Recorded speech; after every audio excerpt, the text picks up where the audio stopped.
ऐसा लग रहा था कि मैं किसी दूसरी दुनिया में प्रवेश कर गया हूं। यहां का शांतिमय वातावरण एक गहरी शांति की अनुभूति करा रहा था। यहां के हरे भरे वृक्ष, बगीचे एवं जहां तक नजर डालो अद्भुत कौतूहल पैदा कर रहे थे कि यहां कौन सी अद्भुत चीज देखने को मिलेगी।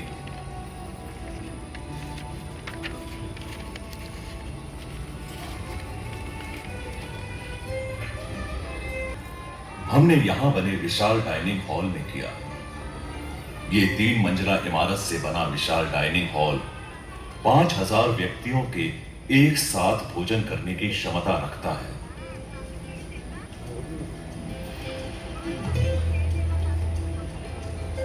बेहद अद्भुत एवं आश्चर्य यह है कि 20,000 लोगों के भोजन पकाने की व्यवस्था बड़े ही सुचारू एवं व्यवस्थित रूप से चलती है।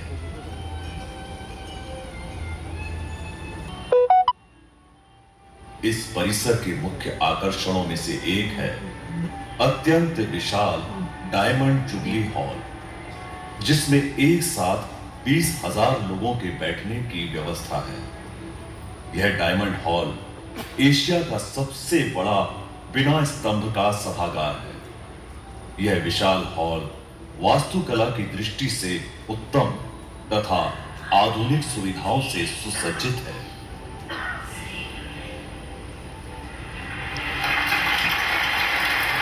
के बगल में एक दूसरा हॉल कॉन्फ्रेंस हॉल है, जो कि हीटिंग एवं कूलिंग दोनों सुविधाओं से सुसज्जित है। इस हॉल में 2,000 लोगों के बैठने की व्यवस्था है। इस सभागृह द्वारा राजयोग शिविरों एवं मीटिंग आदि का संचालन समय प्रति समय होता रहता है।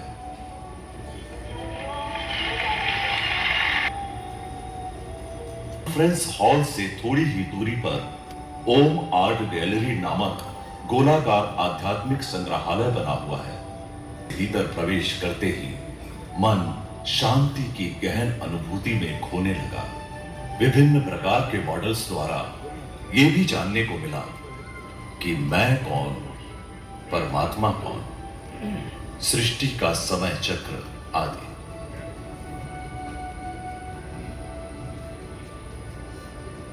आर्ट गैलरी से बाहर निकलते ही मन को मोह लेने वाला एवं परमात्मा की सहज याद दिलाने वाला कमल पंखुड़ी के आकार का तपस्या स्थल देखने को मिला।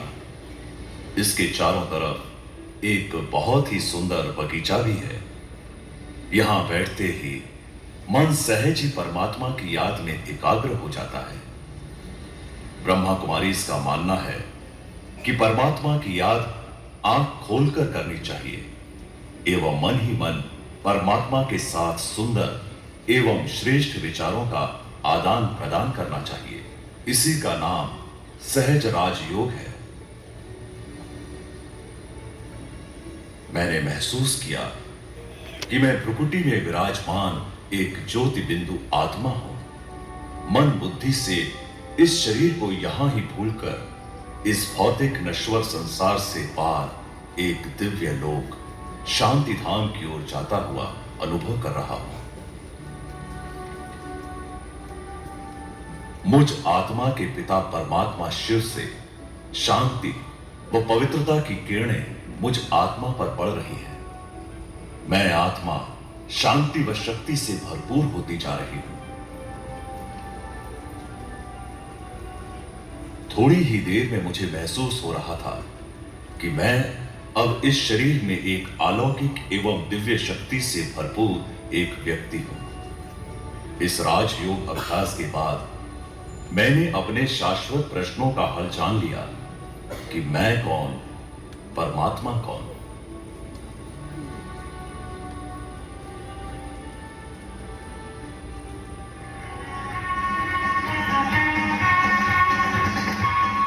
समय इस विद्यालय की मुख्य संचालिका यहां ही निवास करती हैं तथा यहां से ही इस विद्यालय के संचालन का कार्य किया जाता है।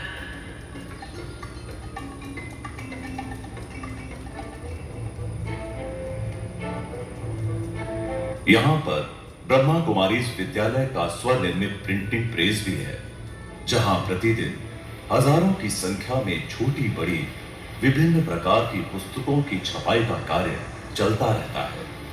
यहाँ की सबसे ज्यादा प्रचलित और आकर्षित करने वाली पुस्तक मुझे जो लगी वो थी ज्ञानामृत और वर्ल्ड रिन्यूअल मासिक पत्रिका।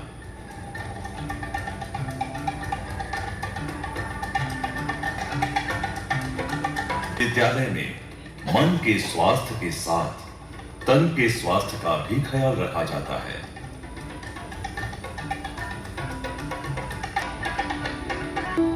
चारों छू लेने वाली मनोरम पहाड़ी के दृश्य सचमुच मुझे मेरी ऊंचाई का और परमात्मा के साथ संबंध का एक गहरा एहसास करा रही हूं। शांति वन सचमुच शांति के सागर समान सबको समा लेने वाला है।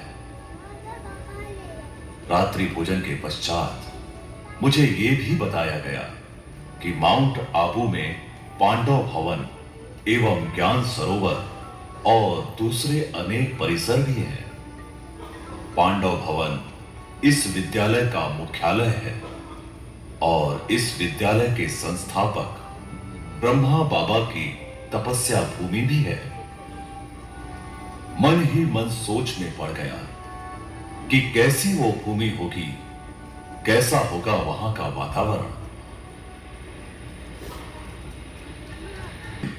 हम निकल पड़े पांडव भवन की ओर। करीब 1 घंटे के सफर के पश्चात अंततः हम पहुंच गए पांडव भवन।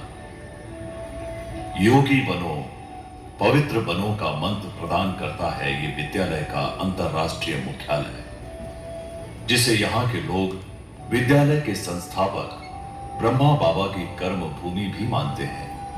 मुझे बताया गया कि ब्रह्मा बाबा ने यहां ही तपस्या की थी। ये ब्रह्मा बाबा का वो स्थान है जहां पर वो निवास करते थे। यहां पर मुझे खिंचाव सा अनुभव हुआ, जैसे कि कोई शक्ति मुझे अपने प्रेम व हृदय स्पर्शी बंधनों से बांध रही हो। जब मैंने इस विद्यालय का इतिहास जानने की इच्छा व्यक्त की तो मुझे हिस्ट्री हॉल की तरफ ले जाया गया।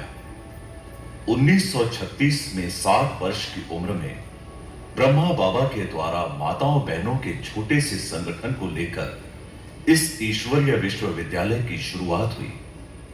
ब्रह्मा बाबा पहले एक सुप्रसिद्ध रईस और हीरों के व्यापारी थे। श्रेष्ठ मूल्यों को धारण कर दूसरों के जीवन को बदलना उनके जीवन का लक्ष्य बन गया। उस परम शक्ति ईश्वर से दिव्य प्रेरणा प्राप्त कर अपनी संपूर्ण चल अचल संपत्ति माताओं बहनों को सौंपकर स्वयं को सांसारिक बंधनों से मुक्त कर परमात्मा के साकार माध्यम बने। उन्होंने नारी शक्ति को सम्मान दिया और आध्यात्मिक क्रांति के लिए प्रेरित किया। ब्रह्मा बाबा ने 93 वर्ष की आयु में अपने भौतिक शरीर को त्याग कर संपूर्णता को प्राप्त किया। आध्यात्मिक सशक्तिकरण द्वारा ही मानवता का पुनरुत्थान संभव है। ऐसा ही आध्यात्मिक शक्ति का अनुभव इस महाधाम पर पहुंचकर सहज ही होने लगता है। यह है ब्रह्मा बाबा का समाधि स्थल। इसे शांति स्तंभ भी कहा जाता है। यहां पहुंचकर मानो ऐसा लग रहा था कि पवित्रता, शांति और शक्ति के प्रकंपन मेरे रोम रोम में प्रवेश कर रहे हैं। अर्थात बड़ी बहन, जिन्होंने संस्था के प्रारंभ में स्वयं को बाल्यावस्था से ही सेवा के प्रति तन, मन, धन से समर्पित किया। दादियों की उपस्थिति मात्र से ही पूरा वातावरण मधुरता एवं स्नेह से भर उठता है। ये दादियां बड़ी उम्र के बावजूद पूरे विश्व में अथक रूप से निस्वार्थ सेवा हेतु भ्रमण करती रहती हैं। इन दादियों के संपर्क में आते ही अति स्नेह की अनुभूति होती है, एक शीतलता की, जो तन मन को पूर्ण रूप से स्फूर्ति प्रदान करता है। दादी जी से हरेक को प्रेम का स्पंदन प्राप्त होते देखा, जिससे ईर्ष्या, घृणा व नफरत कोसों दूर चली जाती। जैसे व्यक्ति एक अबोध बालक की भांति मात्र उनसे प्यार और बस प्यार पाना चाहता।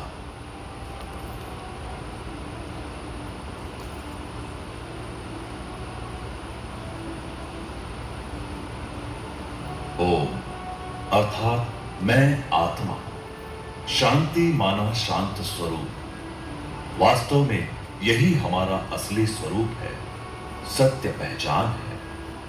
आईना तो मात्र बाह्य स्वरूप का दर्शन कराता है, परंतु यह ओम शांति भवन मुझे मेरे आंतरिक स्वरूप का दर्शन करा रहा था। यह भवन आज एक दर्शनीय स्थल के रूप में प्रसिद्ध है। इस भवन का निर्माण सन 1983 में किया गया था। पवित्रता ही सच्ची सुख शांति का आधार है, यही यहाँ का संदेश है।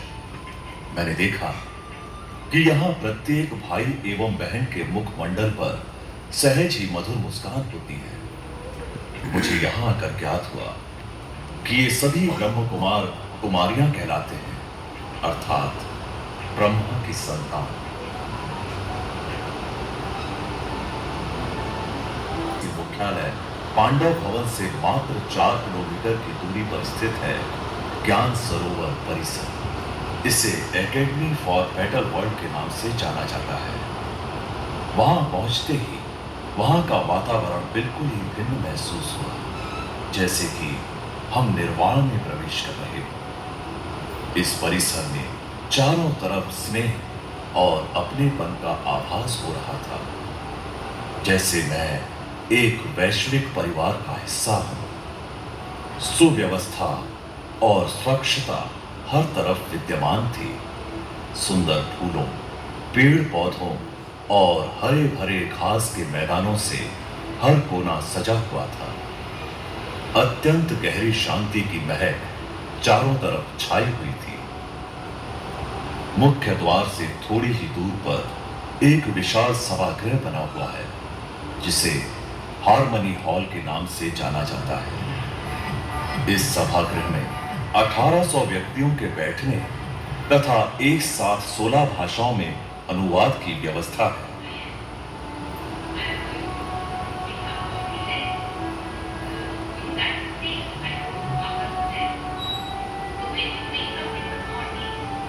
यहां पर हीटिंग एवं कूलिंग दोनों ही सुविधाएं विद्यमान हैं।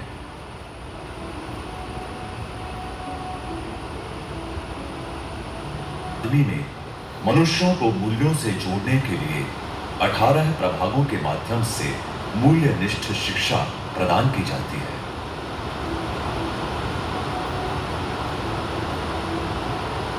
इन प्रभागों में मुझे एक आध्यात्मिक और भावात्मक पक्ष का सुंदर समन्वय देखने को मिला। यह विद्यालय एक सत्य एवं श्रेष्ठ समाज के निर्माण में प्रयासरत है।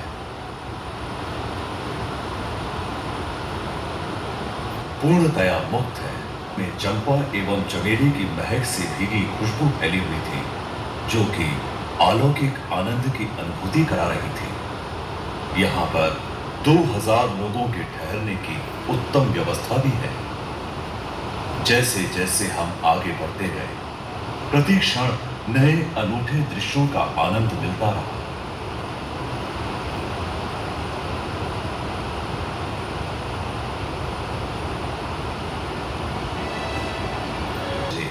एक अनोखी और अद्भुत कला प्रदर्शनी की ओर, जिसमें हमें वर्तमान ही नहीं बल्कि बेहतर सुनहरे भविष्य का दृश्य देखने को मिला। आरों तथा ऑडियो एवं विजुअल शो के माध्यम से मुझे ये अच्छी तरह समझ मिली कि वास्तव में मनुष्य के पतन से सारी सृष्टि में गिरावट आई और अब उसके उत्थान से ही संपूर्ण सृष्टि में पुनः श्रेष्ठ परिवर्तन संभव है।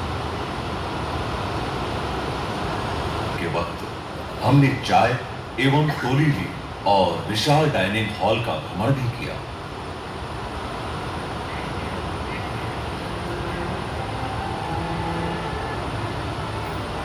सब कुछ था, जो कि एक बेहतर विश्व के लिए एक नमूना हो। सहयोग, सद्भावना, साथ, एकता और सर्वगुणों से भरपूर जीवन। अगला दर्शनीय स्थल था, वो था पीस पार्क। पीस पार्क जाते समय रास्ते में अति प्राचीन देववाड़ा मंदिर भी देखने को मिला, जो कि जैन वास्तुकला की दृष्टि से सर्वोत्कृष्ट उदाहरण है।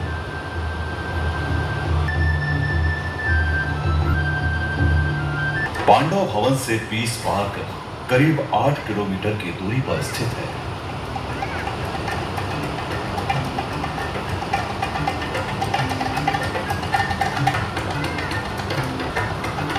पर हरे भरे वृक्षों का इतना मनोरम दृश्य होगा, ये आश्चर्य की बात थी।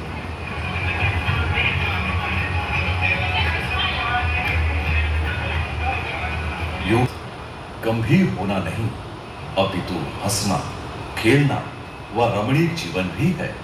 सर्वत्र व्याप्त खुशी और आनंद का माहौल ध्यान देने योग्य था। ऐसा लग रहा था मानो स्वप्नों के संसार का साकार उपवन है। यहाँ प्रकृति और मनोरंजन का अद्भुत समन्वय देखने को मिला। सौंदर्य की यह छवि आने वाले हर किसी को स्वर्गिक वातावरण का अनुभव कराती है। गहराई से एहसास होने लगा कि जीवन एक सुंदर फूलों का बगीचा है। इसमें आनंद, प्रेम, सुख, शांति के फल प्राप्त किए जा सकते हैं।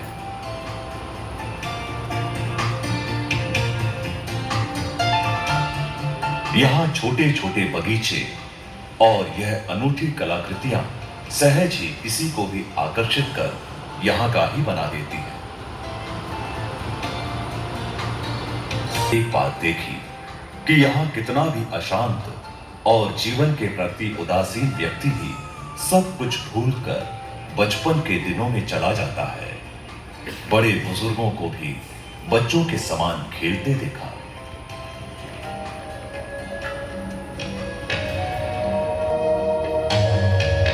पार्क के पश्चात चल पड़े आबू शहर में बसे आध्यात्मिक संग्रहालय की ओर। रास्ते में मैंने एक बहुत ही सुंदर पहाड़ियों से घिरी हुई नक्की झील का भी भ्रमण किया। पश्चात गेटवे ऑफ पैराडाइज कहे जाने वाले आध्यात्मिक संग्रहालय में प्रवेश किया। आत्मज्ञान व परमात्मा ज्ञान के द्वारा ही खुशी व सुख शांति प्राप्त कर सकते हैं। इस बात को अच्छी तरह से तब जाना जब संग्रहालय में भ्रमण कर रहे थे। विज्ञान और आध्यात्मिकता के सुंदर समन्वय को दर्शाता यह संग्रहालय अति अद्भुत एवं शोभनीय है।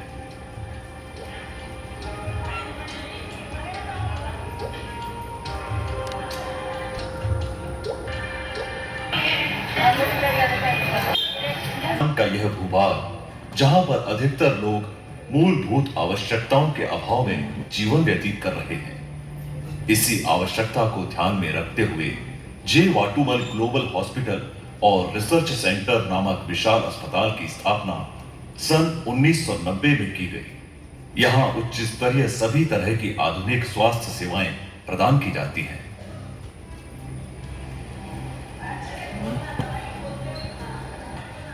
कि यहाँ पेशेंट के साथ एक परिवार के सदस्य की तरह व्यवहार किया जाता है। इसकी व्यवस्था ब्रह्म कुमारी संगठन के सदस्यों द्वारा की जाती है। यहाँ विशेष रूप से मैंने हॉस्पिटल का प्रत्येक कोना स्वच्छ एवं साफ पाया। जगह जगह लगे हुए ईश्वरीय महावाक्य कार्य कर रहे थे। यहाँ पर सभी पेशेंट को व अस्पताल के सभी सदस्यों को परमात्मा की याद में बनाया हुआ भोजन भी खिलाया जाता है। वापस लौटने की शांतिवन से थोड़ी ही दूरी पर एक ट्रॉमा सेंटर में भी भ्रमण करने का अवसर मिला, जिसका निर्माण हाल ही में सन 2007 में किया गया है। यहाँ पर आकस्मिक चिकित्सा एवं आंखों के इलाज की संपूर्ण व्यवस्था है।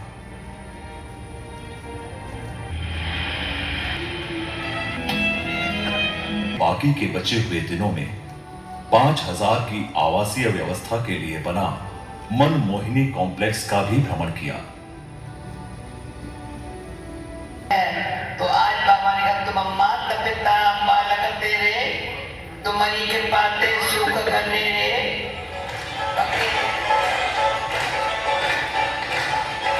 के लिए ट्रेनिंग सेंटर की व्यवस्था भी है।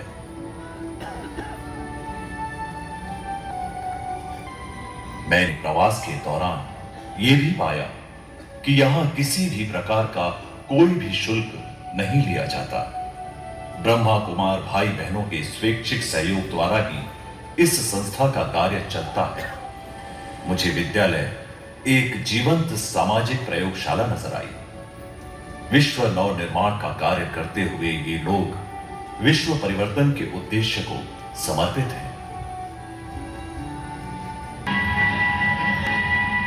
प्रवास में कार्यक्रम के दौरान सबसे अच्छी बात जो लगी वो ये है कि विश्व परिवर्तन का आधार है। किस विचार के साथ आया था और किन विचारों के साथ वापस जा रहा हूं। मैं अब मन ही मन यही योजना बना रहा हूं कि यहां से जो कुछ भी प्राप्त किया है उसे हमेशा अपने साथ निरंतर बनाए रखूं। इस आध्यात्मिक यात्रा ने मेरे जीवन के कई नए द्वार खोल दिए। खुशी व संतोषपूर्ण जीवन जीने की कला भी प्राप्त हुई। अब मुझे निरंतर वर्तमान में जीने का आश्चर्यजनक और सुंदर अनुभव हो रहा है कि ब्रह्मा कुमारी का यह उद्देश्य इतना गहरा और विराट अर्थ रखता है कि जब मैं बदलूंगा तभी विश्व बदलेगा। ब्रह्मा कुमारी का यह कार्य सिर्फ भारत ही नहीं समूचे विश्व के लिए एक प्रेरणादायी है। यह एक रहनुमा विश्व में उभरता हुआ सूरज है जो पूरे विश्व को ज्ञान की रोशनी प्रदान कर रहा है।